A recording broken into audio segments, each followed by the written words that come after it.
Hi everyone, my name is Glenda with SureFit Designs.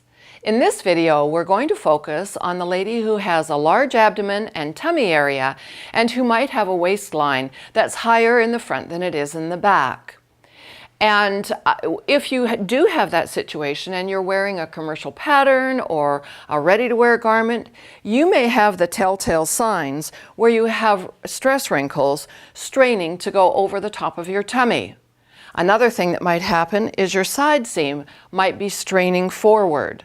And if you're really quite long in the front, your lower side seam on your skirt might also be swinging forward.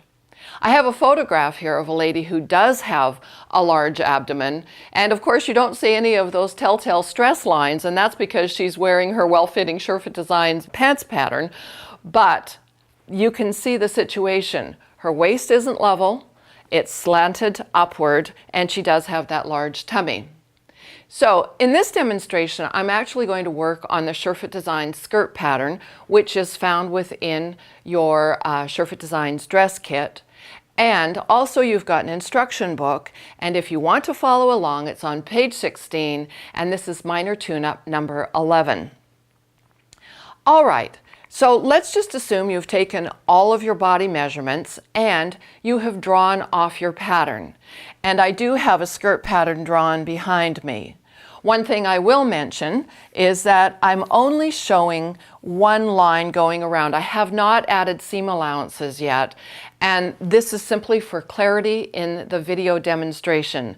Please remember that seam allowances must be added in order to cut it out and sew it together. The other thing I'd like to mention is that I am demonstrating on a wall, and that is for the sake of the convenience in doing the video shooting, but at home you are going to be working on a flat table. All right, so you've taken your measurements and you've drawn off your pattern. Now, one of the measurements that you will have taken is your high hip measurement, and that's to be taken around in the fullest part of your high hip area over top of that tummy. And when you go to draw off your skirt front, there is a series of dots that says high hip measurement. And then of course your darts are in place and you've added your side seam. Now, what I want you to do before you start sewing this pattern is double check how much ease you've ended up with in that high hip area. In your high hip, you should have about 3/4 to an inch of ease. That's not a lot when you think about that going around your whole circumference, because as you pinch that up, it's barely 1/4 of an inch on each side. But let's do a measurement and see how much ease I actually did get. In this pattern, I used a 38-inch high hip dot.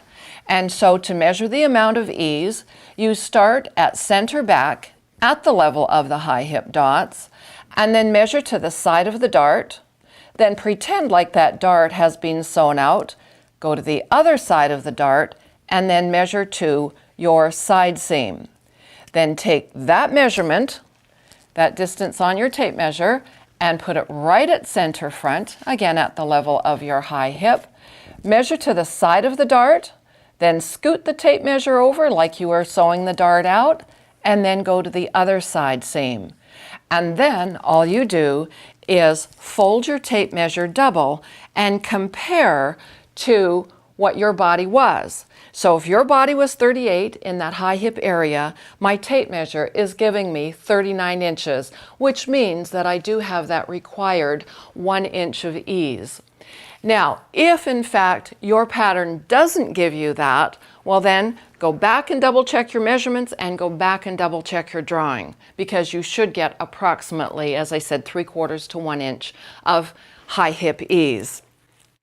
So that in fact should eliminate the circumference issue with somebody with a large abdomen or stomach area, because you've got enough ease to go around there.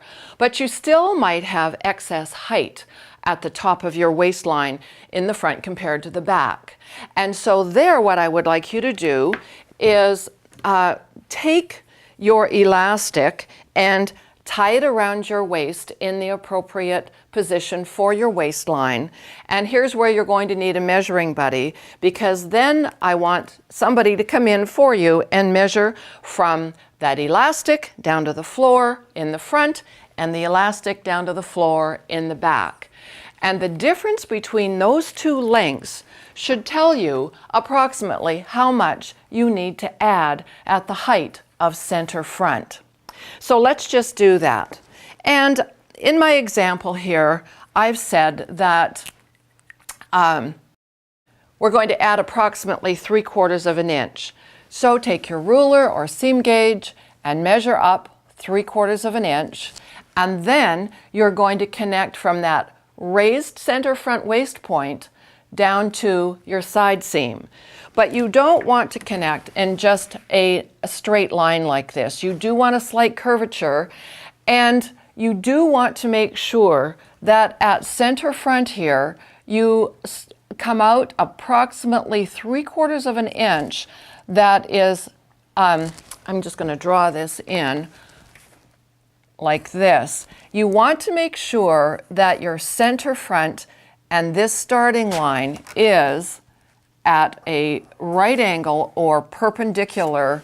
I've drawn that a little bit crooked, but what I'm saying is what I want you to do is come out at a right angle or a 90-degree angle, and it's perpendicular to center front.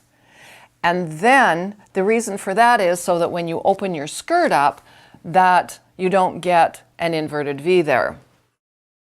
Then take your designing stylus and true or blend down into your side waist point, because you're not affecting your side seam.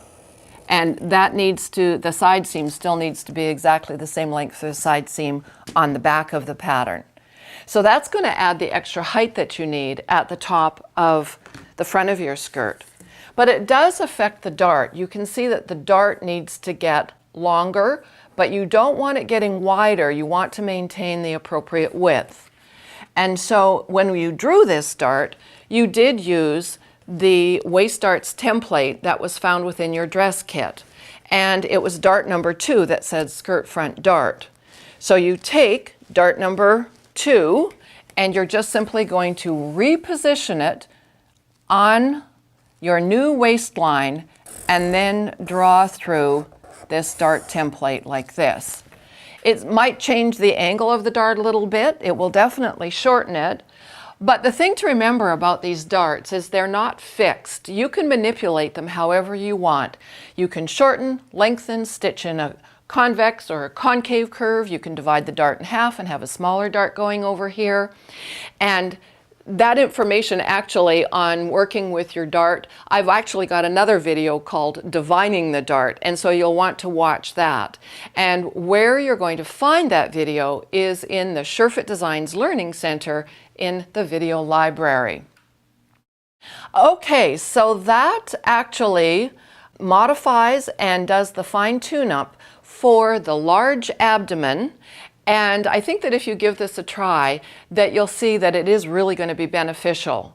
One other thing that you might want to consider, and that's only if you need to, is that if you have a really substantially large abdomen, you may want to put center front with a seam and then gently and very slightly curve that center front in your tummy area. Now, obviously, your dart can do a lot to help shape for that curvature, but if you do need a center front seam, always know that seams are there and they can be your best friend because they help to conform that flat fabric to the shape and curvature of your body. So for this and other informative videos, do make sure you go on over to the Sure-Fit Designs Learning Center and click on the tab that says Video Library, because there you're going to see all kinds of complimentary videos to help you get the very best fit possible with your Sure-Fit Designs body blueprint.